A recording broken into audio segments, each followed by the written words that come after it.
মনে মেয়েকে বাপের বাড়ি থেকে যেগুলো দেয় সেগুলো মেয়েকেই দেয়। আমাদের কথাটার মানে বোঝো? হ্যাঁ, যদি না বোঝো তাহলে প্লিজ ব্যাগপত্র গুছিয়ে বাড়ি চলে যাও। তুমি কাঠুরের গল্পটা শুনেছিলে? মানে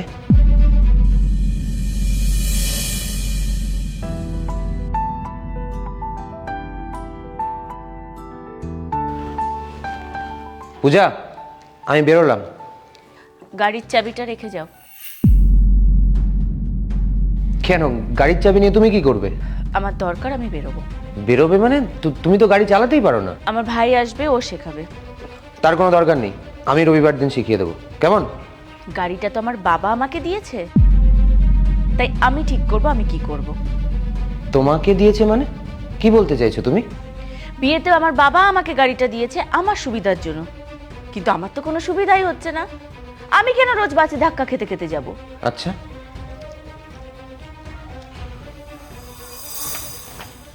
তুমি দয়া করছো আমার উপর? কিন্তু দিয়েছিল তো আমাকেই। গাড়িটা তোমার বাবা আমাকে দিয়েছিল, তার নিজের ইচ্ছায় দিয়েছিল। এই নাও তোমার গাড়ির চাবি। আর শোনো, সুবিধা তোমারও হচ্ছিল।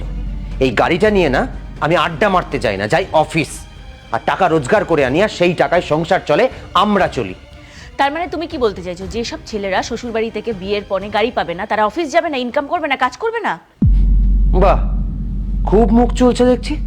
হ্যাঁ, এরপর যদি আর কোনোদিন আমি এই গাড়িতে হাত দিয়েছি, তুমি আমার নাম বদলে দিও। ও, আর একটা কথা, আমি তোমার বাবার সাথে খুব তাড়াতাড়ি কথা বলছি। এই গাড়ি তো আমি ফেরত পাঠিয়েই ছাড়বো। কেন ফেরত দেবে?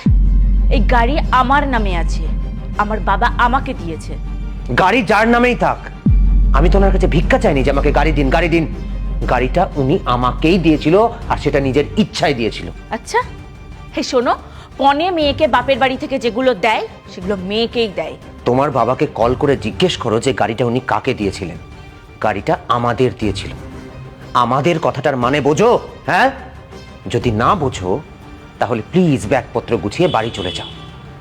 আর শোনো, তোমার মনে থাকবে যখন পণের কথা হচ্ছিল তখন কিন্তু আমি পণের বিরোধী ছিলাম, কিন্তু তারপরেও গাড়িটা দেওয়া হয়েছিল। তোমার গাড়ি আমার লাগবে না। এই গাড়ি ছাড়াও আমি আগে কাজ করেছি, এখনো কাজ করব। আমার যা জিনিস আছে তার উপর তোমার অধিকার আছে। অবশ্যই আছে। তুমি যদি বলতে যে গাড়িটা তুমি 3 দিন রাখবে আর 3 দিন আমি নিয়ে যাব, আমি তাও মেনে নিতাম। কিন্তু তুমি নিজেকে গাড়ির মালিক বলে দাবি করছো। তুমি কি মনে করো আমি তোমার চাকর? হ্যাঁ, আমি তোমার গাড়িটা ভাড়া নিয়ে চালাচ্ছি? তোমার এই দয়ার আমার কোনো প্রয়োজন নেই। তুমি কাঠুরের গল্পটা শুনেছিলে? শীতকালে একজন কাঠুরে গাছ কেটে আগুন জ্বালিয়ে আগুন পোহাতো, আর গরমকালে গাছ খুঁজে বেড়াতো এক ফোঁটা ছায়ার জন্য। আর লোককে বলে বেড়াতো এইভাবে শীতকালে গাছ কেটে ফেললে গরমকালে ছায়ার জন্য তো গাছ লাগবে, তখন কি করবে? তোমার অবস্থাটাও না ঠিক সেই রকম হয়েছে। মানে? গতকাল রাত্রে তোমার বোনকে তুমি কি বলছিলে?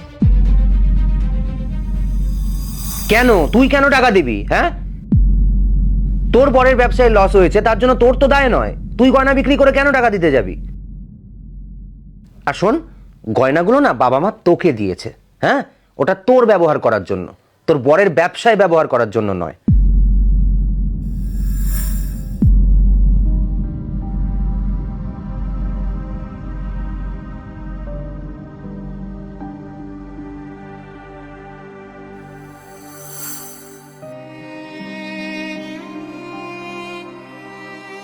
গতকাল রাত্রে তোমার বোনকে তুমি কি বলছিলে?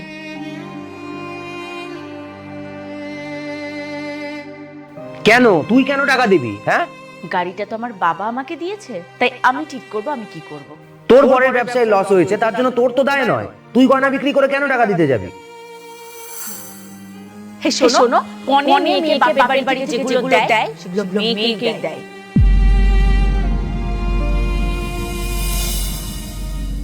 শোন বোন, কাল আমি তোকে ভুল পরামর্শ দিয়েছিলাম। তোর উচিত সমস্ত অবস্থাতেই তোর বরের পাশে দাঁড়ানো, সেটা যেভাবেই হোক। ওর লাভটাও যেমন তোর, ওর লসটাও তেমন তোর। ওর সব জিনিসে যেমন তোর অধিকার আছে, সেরকম তোর সব জিনিসেও ওর অধিকার আছে। তুই বলছিস দাদা? তাহলে ঠিক আছে, দেব। নিশ্চয়ই। রাখলাম।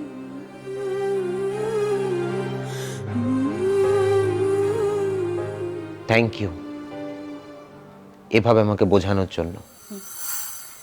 বিয়ে মানে শুধু চার দেওয়ালের ঘর, রান্না করার, বাচ্চা মানুষ করা নয়।